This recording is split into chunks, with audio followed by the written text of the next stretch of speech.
எல்லாருக்கும் வணக்கம். இல்லை சில பேர்லாம் பார்க்கும்போது இவங்கெல்லாம் வாயால தான் சோறு திங்காங்களா இல்லை சோறு தான் திங்காங்களா அப்படின்னு டவுட்டே நமக்கு வருது. ஏன்னா போன மாதம் வரைக்கும் ஒரு பேச்சு, அப்படியே அதுக்கு அடுத்த மாதம் வந்தீங்கன்னா அதே வாயில அப்படியே மாற்றி, அதாவது சீமானாவிலே மிஞ்சிற மாதிரி சீமானாவது அதே கட்சியில் உட்காந்துக்கிட்டு மாற்றி மாற்றி பேசுற கட்சி விட்டு தாவி பயங்கரமான ஒரு செம்படி. இதாவது எதுக்கு இருக்கு எந்த பிழைக்கிறதுக்கு வேற ஏதாவது பண்ணலாமே. ஸோ இன்னைக்கு நம்ம யாரை பற்றி பேசுறோன்னு கேட்டிங்கன்னா கழுதை ராஜீவ் காந்தி.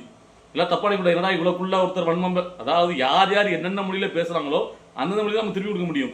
ராஜீவ் காந்திங்கிறது யாரை குறிப்பிடணும்னா, இதுக்கு முன்னாடி வரைக்கும் ஆரம்ப காலகட்டத்தில் தாம் தமிழ் கட்சியில பயணிச்சுட்டு இப்ப திமுக போய் அப்படியே மாறி குதிச்சு அங்க ஒரு செம்படி அடிக்காருல அந்த ராஜீவ் காந்தி. ஓகேவா?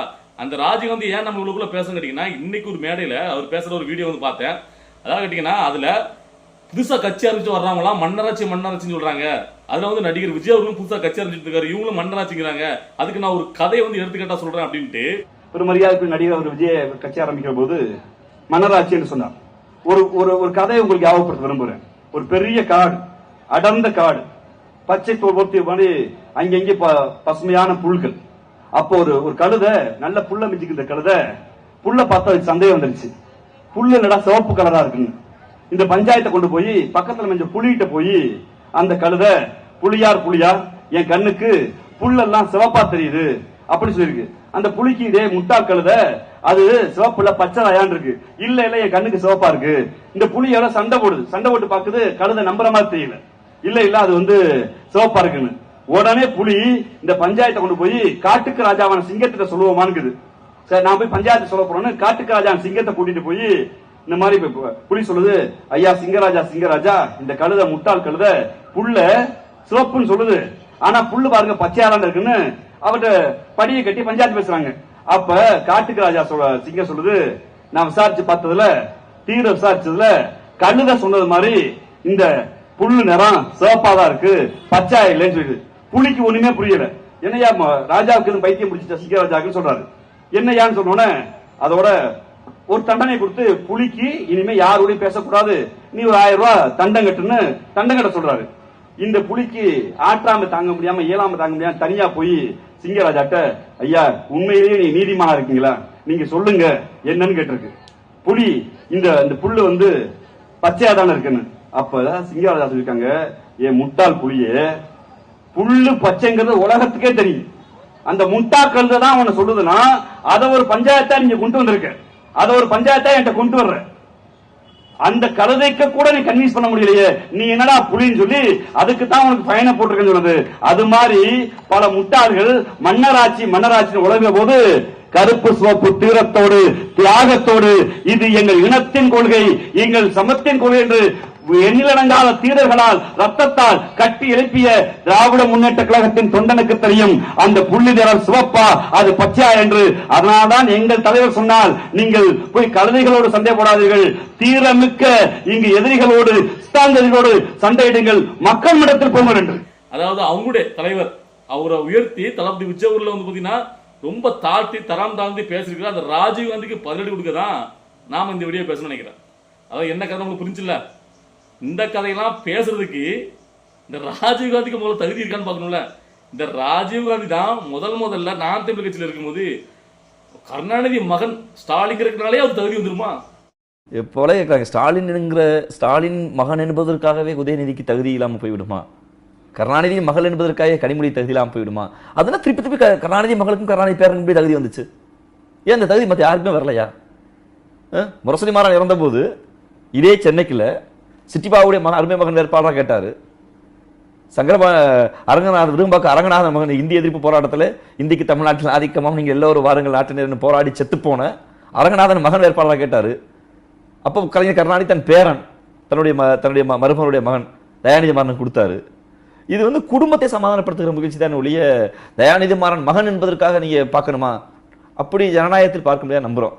மன்னர் நாம் முன்ன சொன்னதுதான், 50 ஆண்டு காலம் ஒரு நாட்டிற்கு ஒரு ஆண்டால் அது எவ்வளவு பெரிய மக்களாட்சிக்கு விரோதமானதோ, அதுபோல் ஒரு அரசியல் சட்டத்தின்படி இயங்குகிற ஒரு கட்சிக்கும் ஜனநாயக விரோதமும் நாங்க நம்புறோம். அவ்வளவுதான். இன்னைக்கு அதே வாயால தான் இப்படி மாத்தி உட்கார்ந்து தளபதி விஜய் பத்தி விமர்சனம் பண்ண வருது. நான் கேட்கிறேன், நீங்களாவது, அதாவது இந்த ராஜீவ் காந்தியாவது இதுக்கு முன்னாடி கருணாநிதி ஸ்டாலின் அவர்களும் கருணாநிதி சொல்லி ரொம்ப பட்டு தரம் தாழ்ந்து ரொம்ப கேவலமா கொச்சையா விமர்சனம் பண்ணிருக்கு இதே வாயால. மிஸ்டர் சுடலை ஸ்டாலின் அவருடைய தகப்பன் சக்கர நாற்காலி அதிகாரம் கலைஞர். சரியா, அவங்க கட்சிக்காரங்க வேணா அதை மறந்துருக்கலாம். பொதுவெளியில் இருக்கிற மக்கள் எல்லாத்தையும் பார்த்து தான் இருக்கும். ஆனா எந்த இடத்துலயாவது தளபதி விஜய் அவர்கள் தரம் தாழ்ந்து யாரையும் விமர்சனம் பண்ணதே கிடையாது. இப்ப சொல்றேன், இந்த கதையை வந்து தளபதி விஜய் அவர்கள் பேரை சொல்லி ராஜீவ்காந்தி சொல்றாங்க நம்ம பதில் கொடுக்க வேண்டியிருக்கு. 19 சொல்லிட்டு போனா இது யாருக்கு சொல்றாரு விட்டு போயிடலாம். ஏன்னா அன்னைக்கு அம்பேத்கருடைய மேடையில கூட ஆதவர்ஷனா தான் மன்னராட்சி முறைன்னு பேசலாம் தவிர தளபதி விஜய் அவர்கள் எந்த இடத்துலயும் மன்னராட்சி முறைன்னு பேசல. அவர் வாரிசு அரசியல் தான் பேசி பார்த்து வர மன்னராட்சிங்கிற வார்த்தையை தளபதி விஜய் அவர்கள் பயன்படுத்தவே இல்லை. முதல்ல எதையும் பேசுறதுக்கு முன்னாடி தெரிஞ்சுட்டு பேசணும்.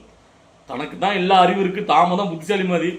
இல்ல ராஜீவ்காந்தி இப்படி கழுத கதையை பேசின உடனே யூடியூப் புட்டஸ் அப்படி ஓடி வந்திருக்காப்ல அப்படியே முட்டு கொடுக்கறதுக்கு. பாத்தீங்களா, ராஜீவ்காந்தி அண்ணனையே கழுதுன்னு சொல்லிட்டாப்ல அப்படின்னு அவர் ஒரு ட்விட்டர்ல. ஏண்டா உனக்கு எங்க தான் மூக்கு வைக்கும்போது தெரியல, யார் யாரை பத்தி விமர்சனம் பண்ண தகுதி இருக்கா? ஆக்சுவலா ராஜீவ்காந்தி தாண்டா இதை பேசியிருக்கான் அறிவிட்ட பையில யூடியூப் புட்டஸ். நீ முதல்ல பழைய வீடியோலாம் எடுத்து பாரு. இந்த ராஜீவ்காந்தி நாம் தமிழர் கட்சியில் இருக்கும்போது என்னென்ன பேசியிருக்கா, அந்த கருணாநிதி அவர்களையும் ஸ்டாலின் அவர்களையும் எப்படி கேவலம் பேசியிருக்காங்க கிடக்குது பாரு. அவனுக்கு நீ முட்டு பிடிக்கலா யூடியூப் புட்டஸ். ஒன்னு என்ன சொல்ல, மன்னாட்சி பேசுறது யாரு? அப்ப இந்த ராஜீவ்காந்தி தானே உண்மையிலே கழுத. சோ அதுக்கு தான் நாம வந்துட்டு கழுதை ராஜீவ்காந்தி அப்படின்னு ஹேஷ்டேக் போட்டிருக்கோம். ஸோ உண்மையான தோழர்கள் நம்முடைய எல்லாருமே இதை வந்து ட்ரெண்ட் பண்ணுங்க. இனிமேல் ராஜீவ்காந்தி வாயை திறக்கக்கூடாது. அதாவது விமர்சனம் பண்ணாங்க, எதிர்கட்சியா போயிட்டா அரசியலுக்கு வந்துட்டா 1008 விமர்சனம் வரும். ஆனா அதை வந்து பாத்தீங்கன்னா விமர்சனத்துக்குன்னு ஒரு தரம் இருக்குல்ல. தளபதி விஜய் அவர்களோ எங்கேயாவது எந்த எதிர்கட்சி வந்து தரம் தாழ்ந்து விமர்சனம் பண்றாரா? ஸோ அப்ப அந்த தரம் தாழ்ந்து விமர்சனம் பண்ணும்போது அதுக்கு உண்டான ஒரு பதில் திருப்பி கொடுக்கணும் வேண்டாமா?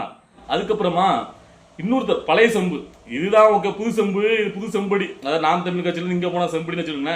பழைய செம்படி ஏற்கனவே நம்ம லியோனை பத்தி நிறைய பேசியிருக்கோம். அவரு இப்போ அதாவது அம்பேத்கர் அவர்களை பத்தி இப்ப நாங்களாம் பாத்தீங்கன்னா அவங்கள வந்து மத்திய அரசு எதிர்த்து போராட்டம் பண்றோம்.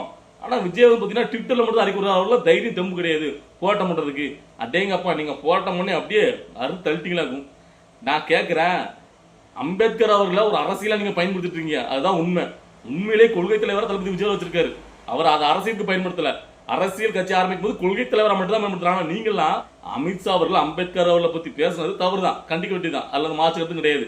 ஆனா நீங்க போராட்டம் பண்ணி நீங்க ரயில் அங்க போராட்டம் இங்க போராட்டம் பண்ற அளவுக்குலாம் ஏங்க மக்களுக்காக என்னைக்காவது நீங்க வந்து நின்றுருக்கீங்களாங்க? மக்கள் போட்டதுக்கு சரிங்க, மணிப்பூர்ல இவ்வளவுக்குள்ள பிரச்சனை வச்சிடலாம். நீங்க உண்மையிலே மத்திய அரசு எதுக்குறதா இருந்தா அந்த மணிப்பூர் பிரச்சனைக்காண்டி இவ்வளவு கட்சிக்காரங்களும் எல்லாரும் போய் போராட்டம் பண்ணி ரயில் மீன் போராட்டம் அது போராட்டம் நீங்க நடத்தி அந்த ஆட்சியை கலைக்கணும், ஆட்சியை மாத்தணும், பதவி அப்படிலாம் போராட்டம் பண்ணிருந்தீங்க அப்படின்னா உங்களை பாராட்டலாம். ஆனா அன்னைக்கெல்லாம் அவர் கண்டிச்சுட்டு பெருகிறவர்கள் நீங்க போராட்டம் பண்ணல. அன்னைக்கு அம்பேத்கர் அவர்களை பேசணும் மட்டும் இவ்வளவு போராட்டம் முன்னெடுக்கீங்கன்னா இது அரசியலுக்கு வேற என்னதுக்கு? இந்த மாதிரி மொக்கத்தனமான அரசியல் பண்றது தளபதி விஜய் வரல. கண்டிக்கணும், அவங்க சொன்னது தவறு, அதுக்காக அவர் கண்டிச்சு அறிக்கை விட்டாரு.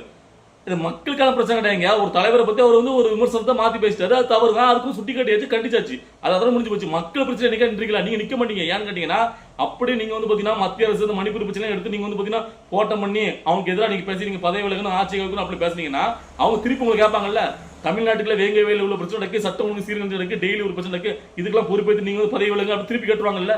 சோ அந்த பயம் தான் உங்களுக்கு. சோ மக்கள் பிரச்சனைக்கெல்லாம் நீங்க என்னைக்கு வந்து கிடையாது. எதை வச்சு அரசியல் பண்ணலாம், இந்த மக்கள் வந்து எதை பத்தி நீங்க வந்து அப்படி ஏமாத்தலாம், இந்த ஒரு நடிப்பு தான் நடிச்சிட்டு இருக்கீங்க. சோ அதுக்காக தான் திரும்ப இந்த மாதிரி அடைய ஒரு படத்தை கட்டுறது. அது அம்பேத்கர் பேசலாம் நாங்க போட்டம் பண்ணாங்க, அதை பண்ணணும். சும்மா இப்ப என்ன பண்ணிட முடியுங்களா நினைக்கீங்க?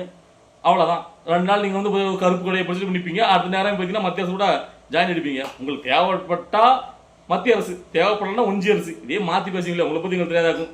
அதிமுக ஆட்சி காலத்துல இருக்கும்போது கோபேக் முடி கருப்பு கூட பிடிச்சதாக தான் நீங்களாம். அதுக்கப்புறம் உங்களுடைய ஆட்சி வந்த உடனே அப்படியே போயிட்டு வெள்ளை கூடையை பிடிச்சி வெல்கம் முடின்னு வரவேற்றது தான் உங்க தலைவர்.